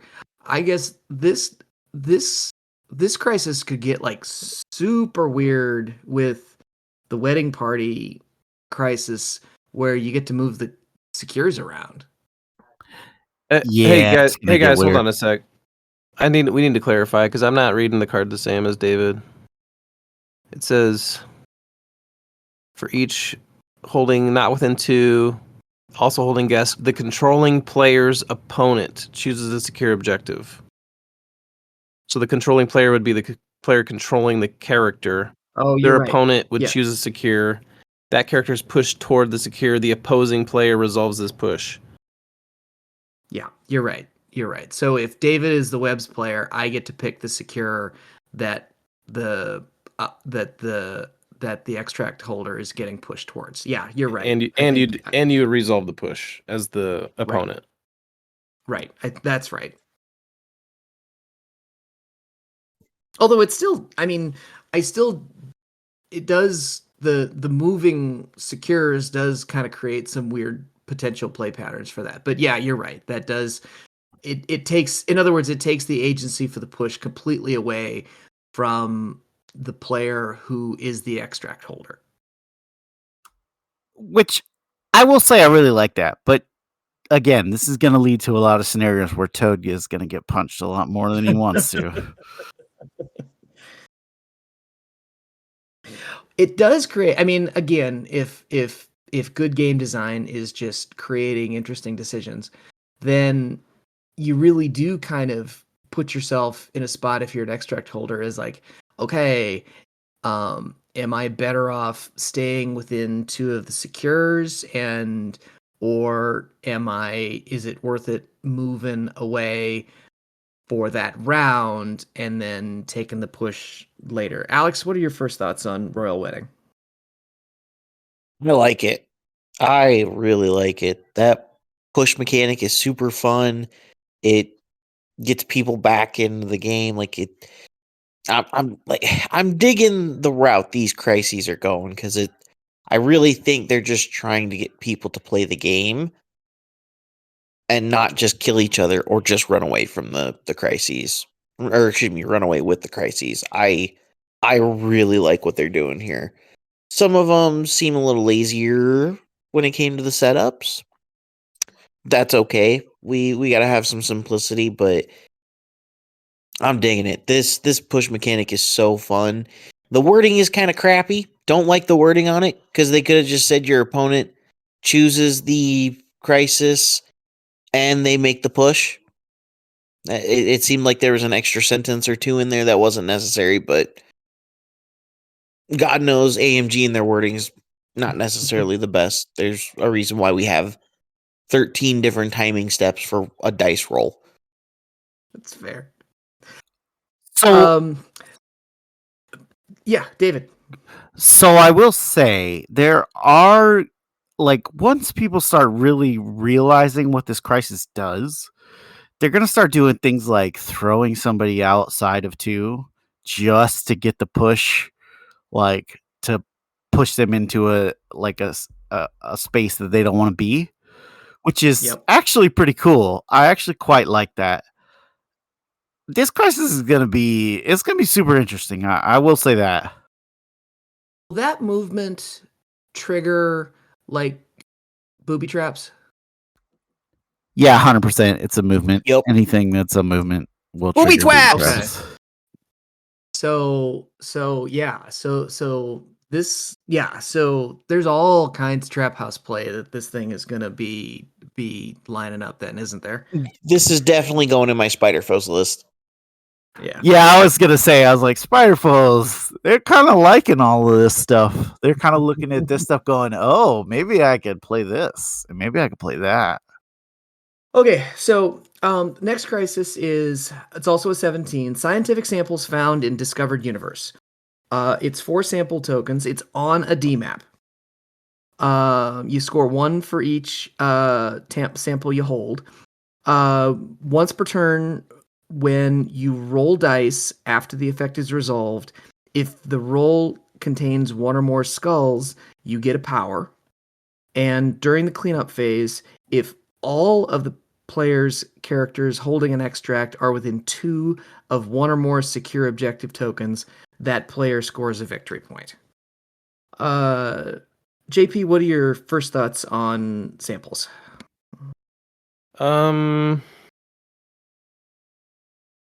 So they're reusing the D shape for extracts. That's fine. But nothing new. The scientific hubris thing is kind of cool. Like they've never done anything like that before. It is just power, which is kind of generic, but I like it. It's fun. It gives it personality. The scoring extra VP they've also done, but this one seems like they did it with paranoia, but with that you only had to be within 2 of a ally. This one you need everybody holding extracts within a secure 2 of a secure. So I don't know if this one's gonna hit as often. But it's still cool. It's like kind of it's adding VPs to it's kind of sort of adding VPs in a like to the secure in a pseudo type of way. Sure. Which is kind of interesting. I do like it. I don't like it as much as the other one, but so far, like for new extracts, I'm gonna go 2 for 2 on these. I do like these quite a bit. That first one is awesome though. Scientific, what was it? Scientific hubris or scientific samples. That one, but this is good. I like this. This is gonna open up some interesting plays and it'll make for some interesting games.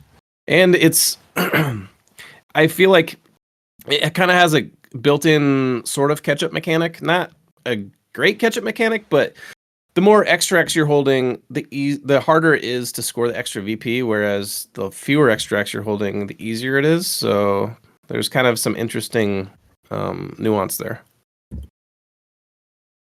Alex, what do you think of scientific samples?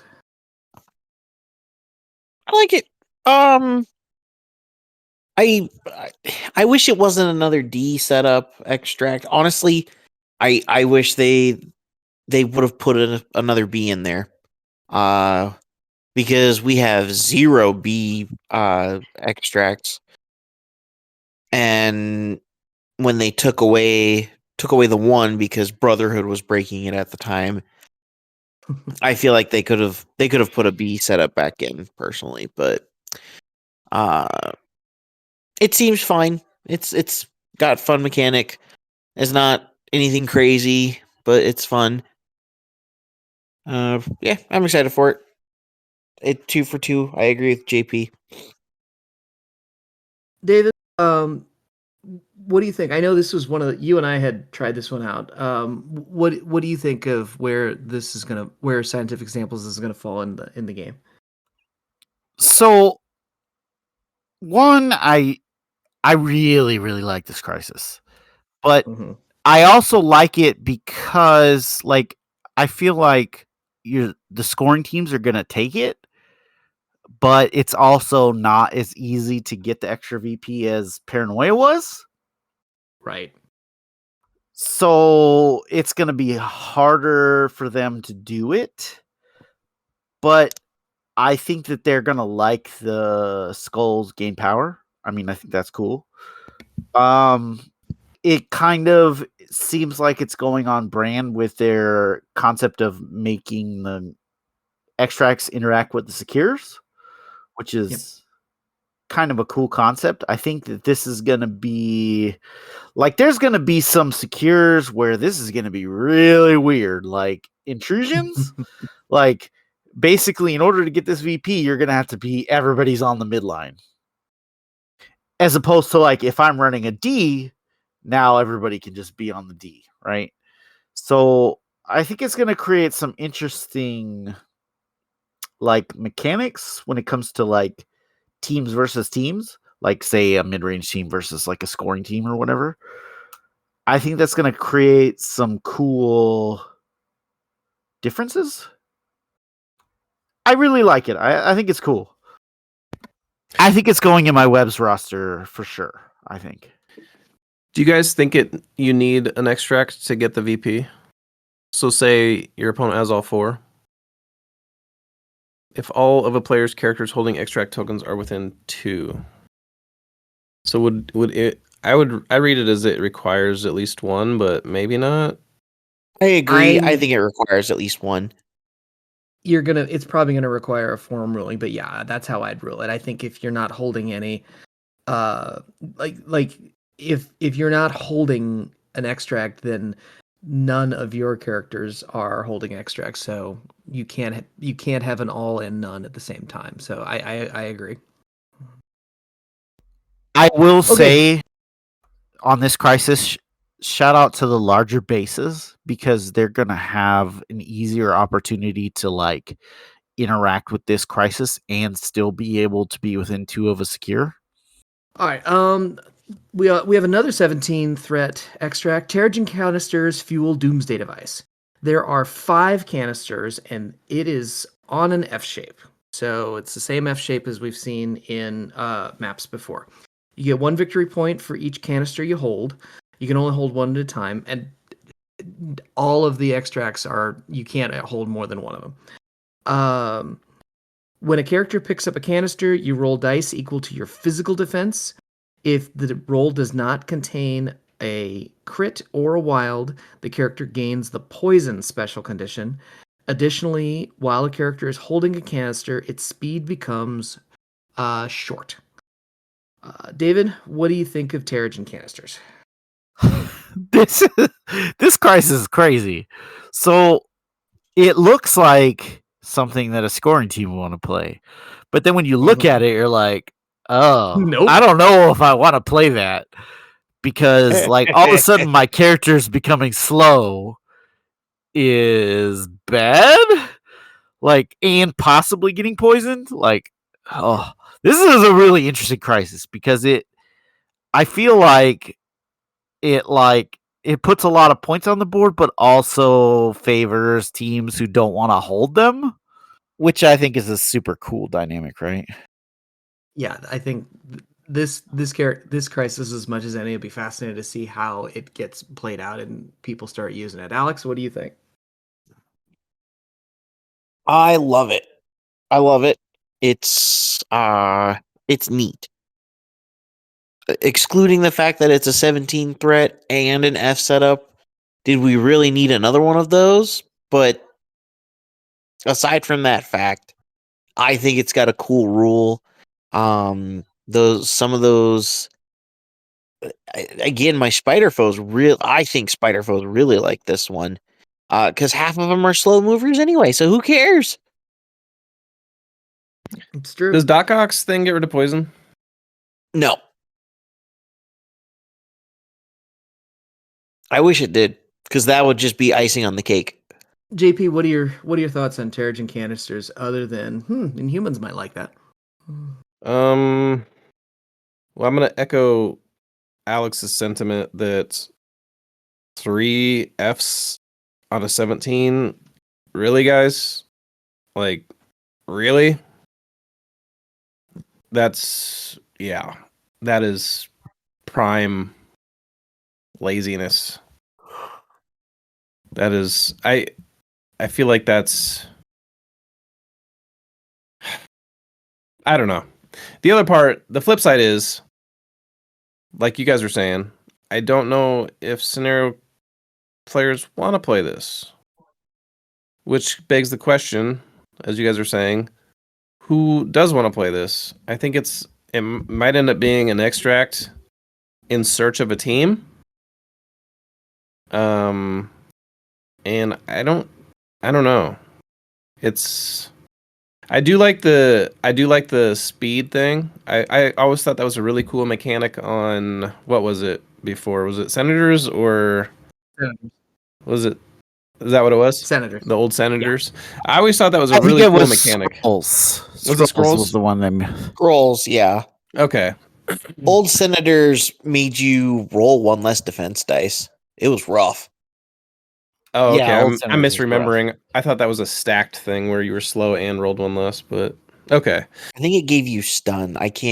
Don't quote me on that, but it was definitely a stack effect, but I don't remember the speed being affected, but it could have.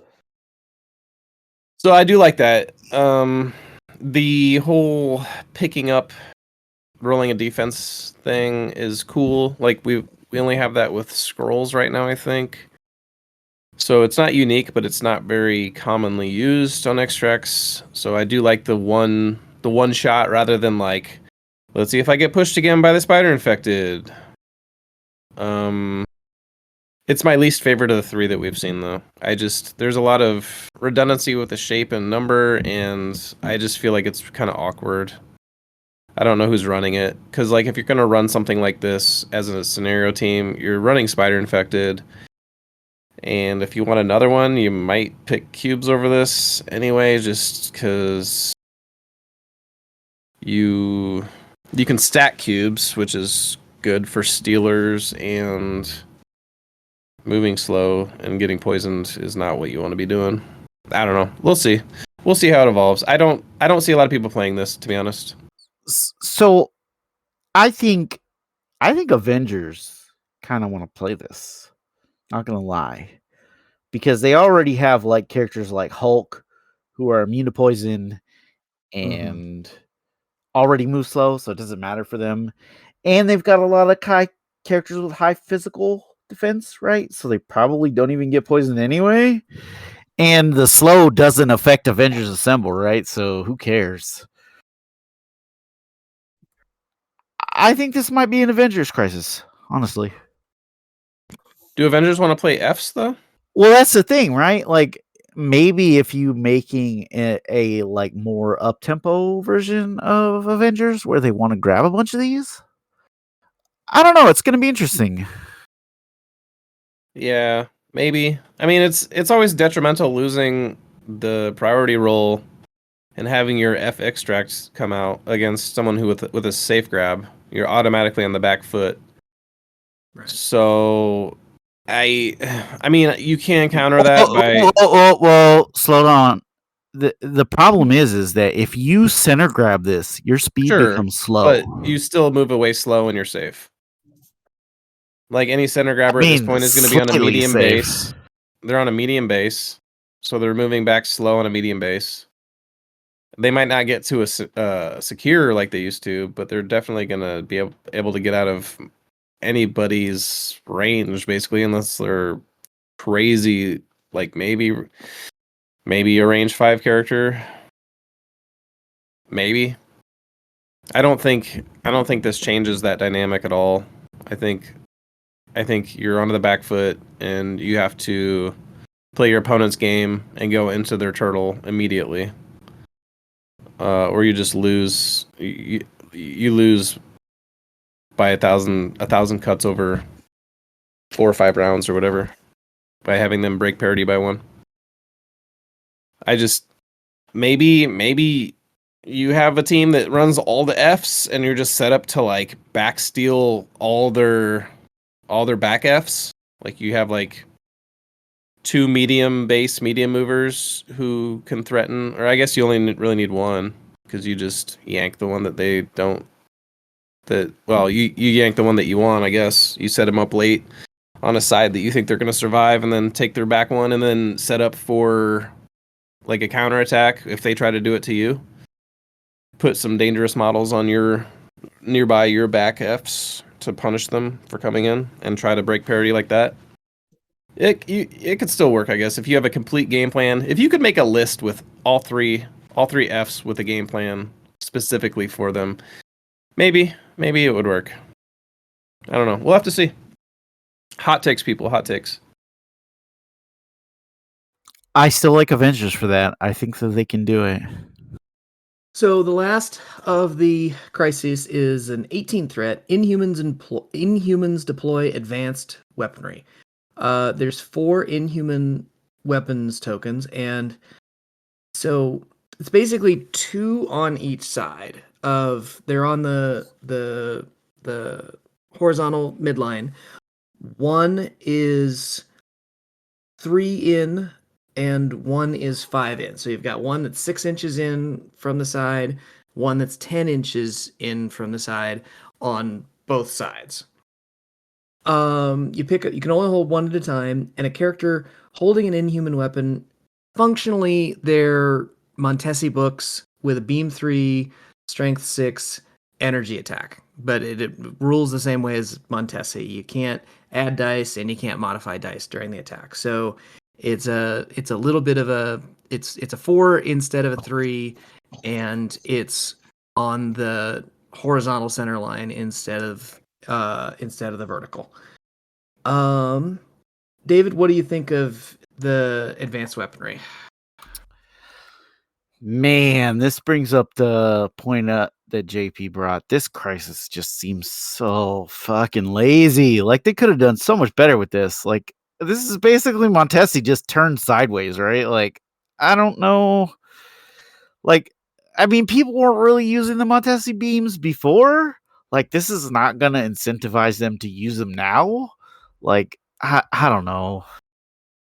Does the 2 and 2 on each side layout, how does that, because that, if there's anything that's new on the card, it's that. So does that kind of change how you look at or think about how you're approaching something like that? I don't know. It's still, I mean, you're basically playing dodgeball, right? Like you're Right. gonna pull one, your opponent's gonna pull one, you're gonna pull the other, your opponent's gonna pull the other. Like I don't know. This just doesn't seem. I feel like this is not gonna get played that much, honestly. Like I just don't know what to do with it. JP, what do you think? I think I'm kind of with David on this. It's very Shades of Montesi. It's got the same threat value. You turn it sideways and you add an extra one. And like he was saying, Montesi was not run that much because you incentivize, like, if you lose prio and your opponent has a safe grab, they grab the middle of Montesi, move back, and now you're on the back foot. They've broken parity. You need to go into them. So it sets up a bad game state immediately if you lose prio and they have a character like that. So people would run virus or ships because they're C shapes. You need 2 safe grabs, or you're getting punished for the second one you're picking up, which attrition teams are fine with, because then if they drop it from getting dazed, now they're down a point, and if you pick it up, you're up the point, and you've broken the parity back to your favor. But with Montesi, it's like you're shit out of luck. That guy's gone. You have to spend actions moving toward them, engaging them, and trying to wrestle back an extract or bully them on points. I do think that this is better than Montesi in that respect, because if they want to pick up 2 and keep parity, they have to offer somebody to the middle unless they have two safe grabs, which is a lot harder these days without eyes on the prize.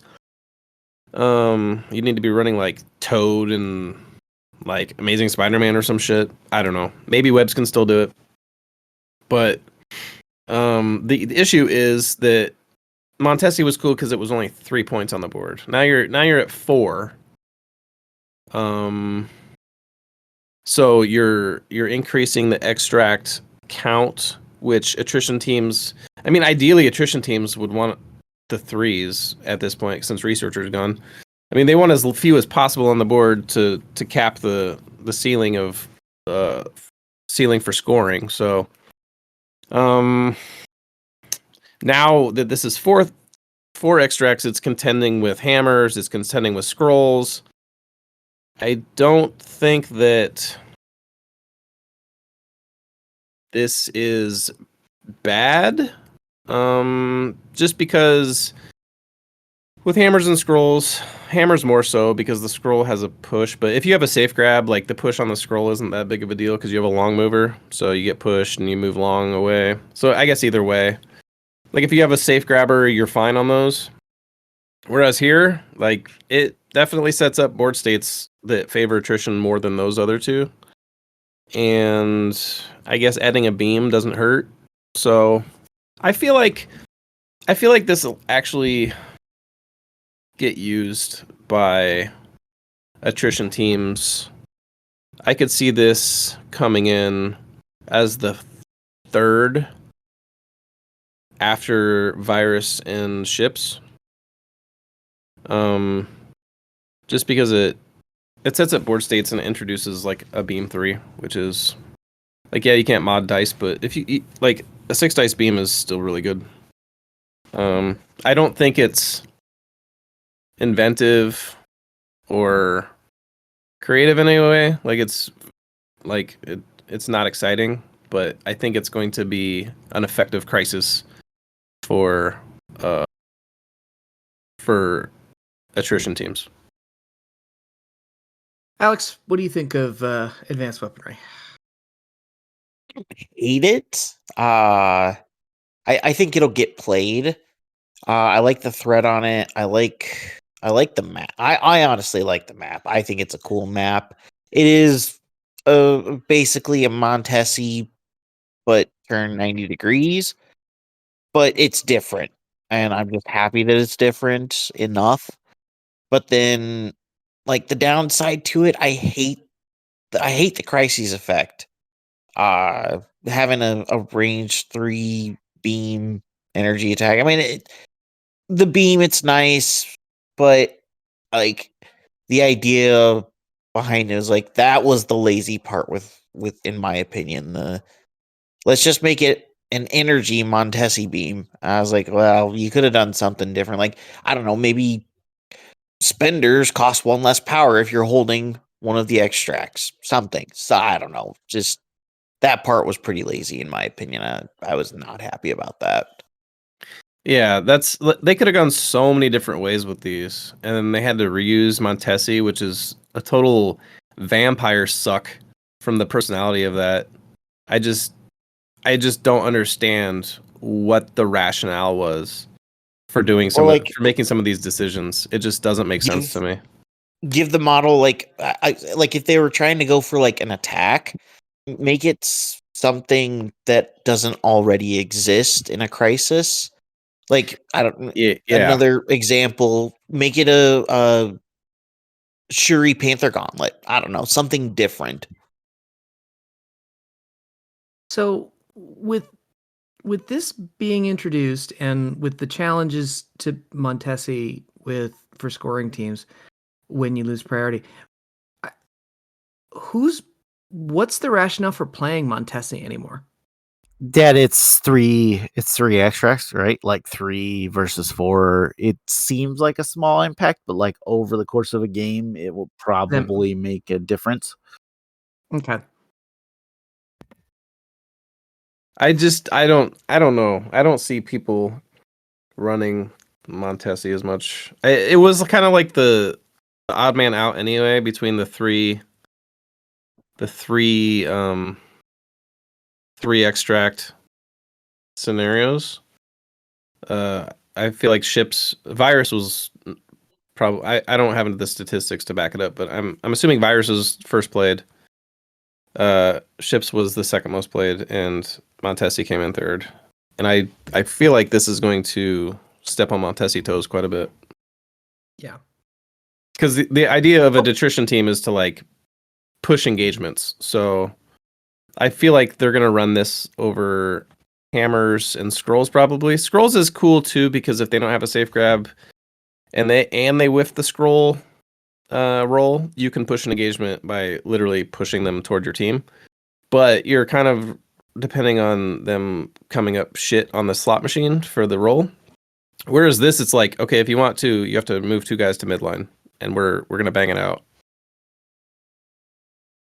So I do think this is going to be, it's going to be, especially with Researcher gone. I mean, not that anyone was playing it as restricted anyway, but I feel like the choice is pretty clear in my mind what the extract what the extract choice is going to be for straight attrition.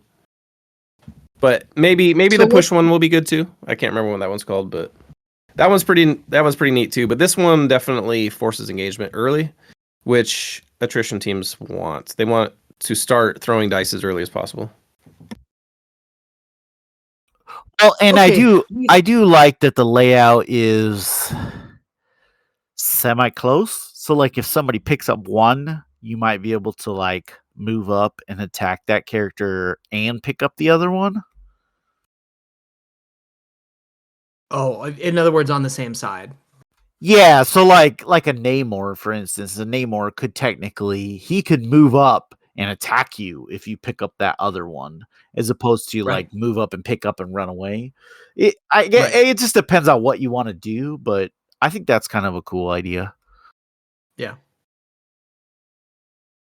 Okay, let's we've been talking for a while. Let's wrap this up. I'm gonna ask each of you guys for just kind of like a broader 10,000-foot look in terms of how you think the crisis that we're gonna play are gonna feel different once this new once this new list of crisis starts. Alex, I'll start with you. Just what do you think the game's going to feel like in terms of the scenarios we're going to be playing? How do you think it's going to feel different than how it feels now? Well, I would say the first month or two, everybody's going to be so hyped. They're going to be playing mostly these crises. Not necessarily a bad thing, because of course I want to see new crises. But after the first couple of months, we'll get a shakeup for sure. And the shakeup will stick around because, like the little discussion about Montesi or Super Weapon. Uh, I mean, that's already a great start of seeing that some of these will come in. But I think it's going to be a good shakeup. I think it's going to force people to play the game and rethink how to play the game just because these crises are different enough. And giving some of those mid-range teams and affiliations a little bit more of a chance. I really appreciate that too. JP, what do you think about kind of the broader how the game's going to feel different with these new crises? I totally echo Alex's sentiment on that. Everything he just said. I think aside from that, the game is going to be most obviously noticeably different with the lack of ease. Like nobody's ever going to play straight down the middle again. With the sort of exception of intrusions, but that plays different than an E anyway. So, like, having no ease in the game is going to make a very noticeable impact immediately. Because both of, like, Demons and Gamma were very highly played, and it's a very unique setup. When nobody's playing E anymore, it's going to be probably, aside from, like, all the new cool toys, it's going to be the most notable impact, for sure. David? So I think one of the like things that is gonna change is because there's no 15s in the game, right? Like, so a lot of the teams who want to go 3 wide it's gonna be a little bit awkward. And I think that's good for the game, right? Like, because I think people were like, "Oh, I gotta see, Red Skull, Thanos, and Zemo, right?" Like that's an amazing 15, as opposed to like some rosters who just like 15. Like, I don't know, what do I play? Do I play 5 threes? Do I play something weird? I mean, I think it's gonna change a lot of, especially the characters who are like super, I don't want to say overtuned, but like who are just like really good at 15, like Immortal Hulk. Like Immortal Hulk is so strong at 15 because he's like throwing your characters into other characters, and then he's just like throwing high dice pools, and he's hard to deal with. Like, I think that dynamic is going to change how people look at what they're playing, which will be cool. I think that's a good thing. I think I might disagree a little bit here, not completely, but obviously 15's gone, but 16 is still here. And it is one more threat, but you're still going to have 3 tall teams on 16. I don't know what that's going to look like now with the selection of 16s. Like I could see Fisk with iHulk still. Like iHulk, Blade, and like a 5, maybe Ghost Rider or something. Werewolf by Night, I don't know, or maybe an out of affiliation 5. I think that's still like Cosmic Invasion. You're not going to be doing it. I can't remember what Deadline to Destruction. Deadline to Destruction is That's 16. Yeah, but I'm thinking like the shape. I think the shape's fine for a smashy team. It's close enough. So I think there's still going to be lists that are trying to bang at a low threat level. It's just going to be one more threat. Well, here the interesting thing about the breakpoint at 16 means that some teams can run, what is it, 6 wide? They can run 6 wide. They can run 4 3s and 2 2s. Yeah. Yep. So like that kind of changes the dynamic because previously you couldn't run 6 wide at 15. At 15. Yeah, but I mean, I don't see like who's running 4 3s and 2 2s. Maybe Webs. I don't know what the Webs Nouveau lists look like at this point, but I have to assume that some of them were cutting the second 2. But even if they did keep the second 2, okay, so Webs can go one wider. What? Like who has maybe that new Guardians. Weapon X like super wide aggro list can go one wider. I don't think it changes the body count very much going up one threat for most teams. I think most people are just going to upgrade a 3 to a 4. Which I think speaks to the dynamic of the game and where they want to be, right? Like, because it means that, like, oh, I'm playing Webs, I can go 6 wide, or I'm playing like an attrition team, I can go 3 wide and still be really effective, which I think is good for the game. Mm-hmm. I'm digging it. I don't have to worry about 15 threat anymore for Apocalypse, so that's a win. That's true. I wish the range of threat was more dynamic. I wish it could be 14 to 22, but the game is proving that the low threats are kind of detrimental to the health, and we haven't seen anything over 20, but I'm assuming that it kind of goes the opposite way where there's like so many bodies on the board that like you're able to outscore, but maybe not. I don't know.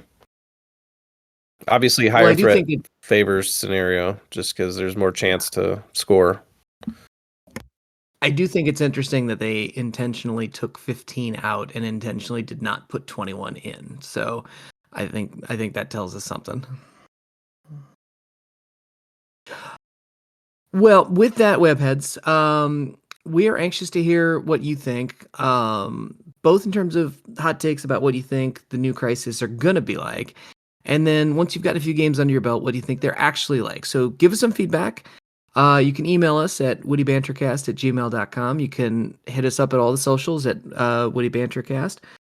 We'd love to hear from you. We'd love to hear what rosters you're playing, and we'd love to see what you're doing, both with the new crises and with the new nerf models. So, thanks for coming. Thanks for listening, webheads. And Patrick. I just want to throw out there that we are starting a GoFundMe for Thanos. So if anyone wants to donate, go ahead and go online. Throw him whatever you got because the man needs it. I promise when I do in post-production for the Thanos stuff, I'll just put a Sarah McLachlan track over the entire conversation of Thanos. Yes. All right, until next time, webheads, be good.